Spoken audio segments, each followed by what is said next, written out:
Hello and welcome to the SCLD podcast. I'm Erin Dodge.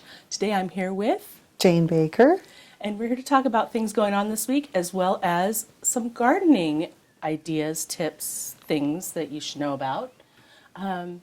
Let's start with one thing to do with gardening. Let's start with our seed libraries. Yes.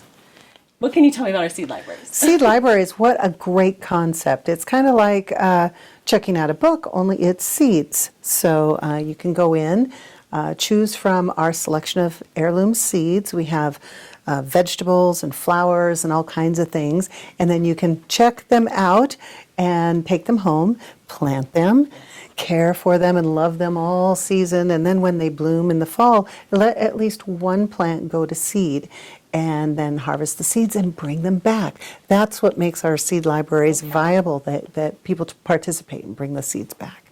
And so go to seed. As someone who's not a gardener, can you explain what that means? Is it? Well, yeah, I can attempt to. Okay. It's probably a little different for every plant, but you just let it go. You let it go, and it goes to seed, and you know. Pick it or eat it. No, you just let it. Just leave it alone, okay. And you stop watering it and those type of things, and it goes to seed, which plants naturally want to propagate, so sure. They have them baby plants, and so it goes to seed, and then you can collect the seeds. You know, for example, if you had a sunflower, it's really easy because the seeds are there in the middle of the flower part itself, and then put them into an envelope and bring them back to the library. If you need envelopes, we have envelopes there too. So, grab a few, and we're always happy to have your seeds come back. And we have our 5 seed libraries. The newer ones are North Spokane and Spokane Valley. Mm-hmm. And then we also have Deer Park and Fairfield and Cheney. Yeah. And so that's where you can go to bring back some. Actually, if you go to any of the other libraries and say, I have seeds, they'll take them. And Absolutely. they'll send them on to a seed library. Yep. And our seed vault, I guess we could call it, our drawers of seeds are a little thin. I think people have been kind of picking up seeds. Mm-hmm. What do we need to keep the seed library going? Well, what we really need is participation. Okay. People that have checked out seeds, or even if you haven't checked out seeds, say if you have your own supply of seeds or you purchase them from the catalogs every year, which, oh man, in February, I love it when those come in the mail. But you let any plant that's an heirloom plant go to seed, and we're always happy to have them back. In fact, that's what makes these seed libraries so cool and sustainable. So. And so we're looking for just heirloom seeds. Heirloom seeds. Okay. And so say I get some seeds and I order them from online from the catalog, and I don't need them all. Like I plan my garden, I'm only going to need half of my seeds. Mm-hmm. I can bring the other half to the library? Absolutely. Okay. Absolutely. Okay, if they're heirloom seeds, you bet we'll add them to our catalog and get them going. Wonderful. Yeah, okay. I think that's a great idea. This is sort of the borrowing part is you can bring back seeds from your harvest, or if you have extras, bring them in for other people to borrow, and then they bring back seeds. So it's just sort of perpetuating. How awesome is that? That's awesome. Yeah. That's awesome. Great. And fresh produce is always better than store-bought. Mm-hmm. Fresh produce and herbs. And growing flowers, too. Flowers are great because it helps the pollinators, so you help other people's gardens. Yes. Yeah. Wonderful. Yeah. And so let's just keep going on gardening. We can talk about the programs a little bit later. Sure. I love to talk gardening. And now you wrote a blog recently for the library district, and it's about gardening and your garden, which is maybe a little different than other people's gardens. You want to tell us a little bit about your garden and your projects for the spring? For this year, well, one thing I did a couple of years ago is when we had bought this new house, it didn't have a big yard, but it did have grass in front and some shrubs that were the kind of shrubs that get really big, and they were planted about 3 inches away from the driveway. So I knew that I was going to have some issues in the future. So my husband and I decided that we would take out all the grass in our front yard. We took out all the grass. There was some rock that had been placed along the driveway, and what we did was we took all that rock and created a dry creek bed, so it kind of looks like a little river. And then we replaced all that grass with some dirt and mulch and bark, and then we planted trees and flowers. So it's very much a pollinator garden. Lots of birds, lots of hummingbirds last year. We had butterflies and bees. So it's a very active yard, just trying to help the pollinators in the area. It's not a big enough yard to put in a real vegetable garden. So that is what I did a couple of years ago. Since then, I've had crazy projects around the house. One thing I did last year was put in a rain barrel. And one of my plans for this year is to do a second rain barrel. Okay. The rain barrel turned out to be such a great experiment. I purchased a used wine barrel, so it's very cool. It's wood and all that. And then you can get a little kit that will turn it into the rain barrel. And I purchased that off Amazon. Is it like the little spout? Yep, you get your spigot and your plug, and then how you connect it to the downspout from your house. Okay, so all that comes. So we connected it, and we got rain, and we filled it up. It's an 80-gallon barrel, so we had a lot of water. And then you remember last year we had that heat dome. Yes. We went so long with so hot weather, and no rain. Right. And my rain barrel managed to keep my baskets and my outside flowers watered all summer. I think I ran out of water one time, and by chance it rained a little bit the next day and gave me another half barrel. So it was a great experiment. It was a lot of fun. The water is really good for the plants because it's not been treated. It's rainwater and stuff. So I have another downspout on the house. I'm hooking another one of those up this year. Okay. Fun experiment. You'll have water for front and backyard. Well, hopefully. Great. And now I've heard you talk about wanting to do an herb garden of sorts. Yes. I actually visited a friend last year, and she had some herbs growing, and she says, I was leaving, she goes, oh, would you like some oregano? And I'm like, oh, yeah. So took the oregano, and oh my gosh, it was so good, fresh.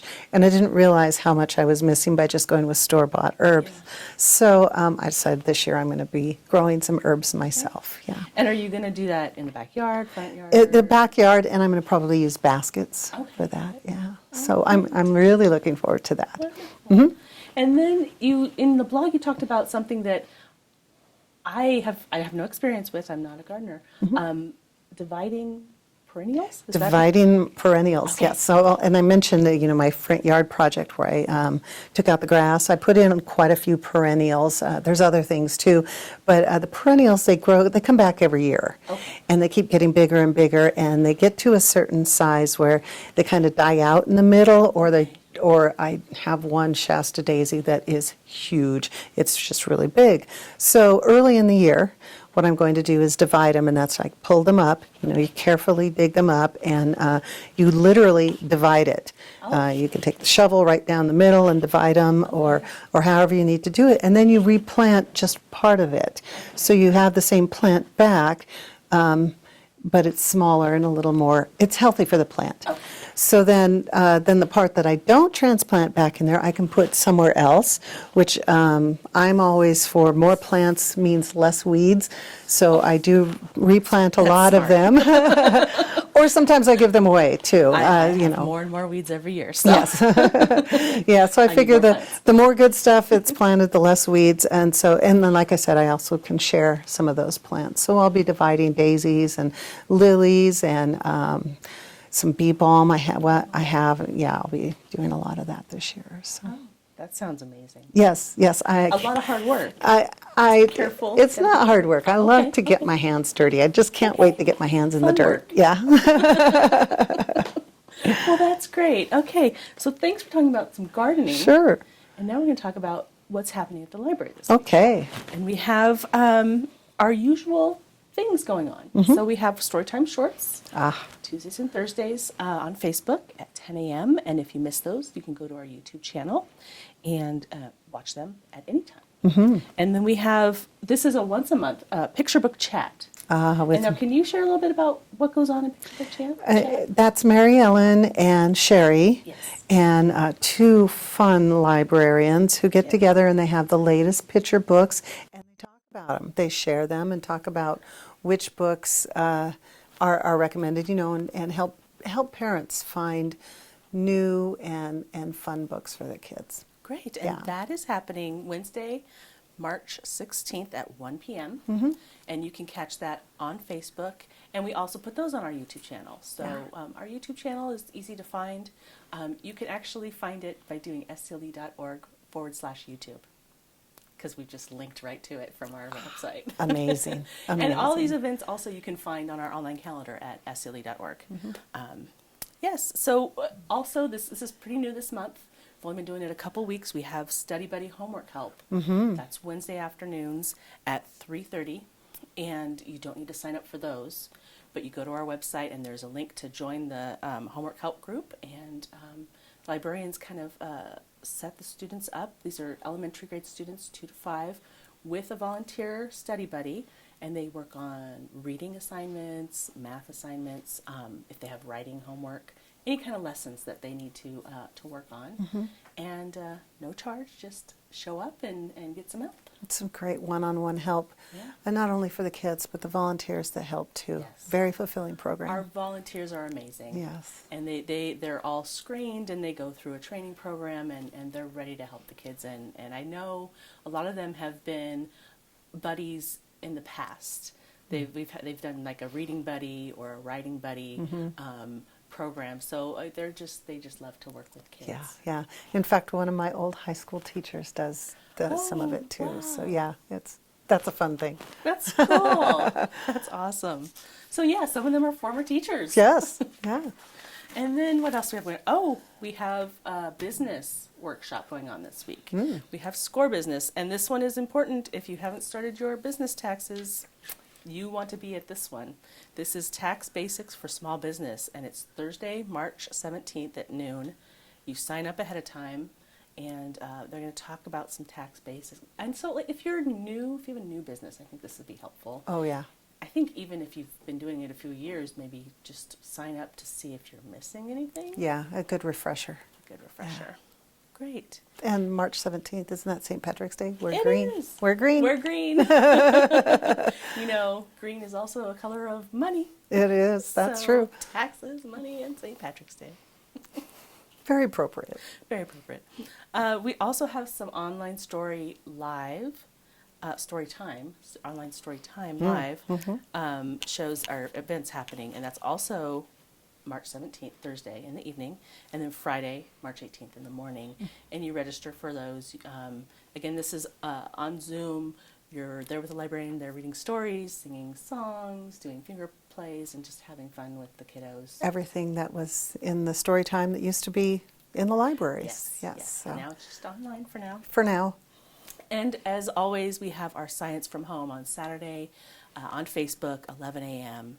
And if you miss that, you can always catch it on YouTube. And Librarian Molly does a fun experiment every Saturday. Yeah. Something different. Yeah, she's great. For kids, grade 4, thereabouts, and families and parents.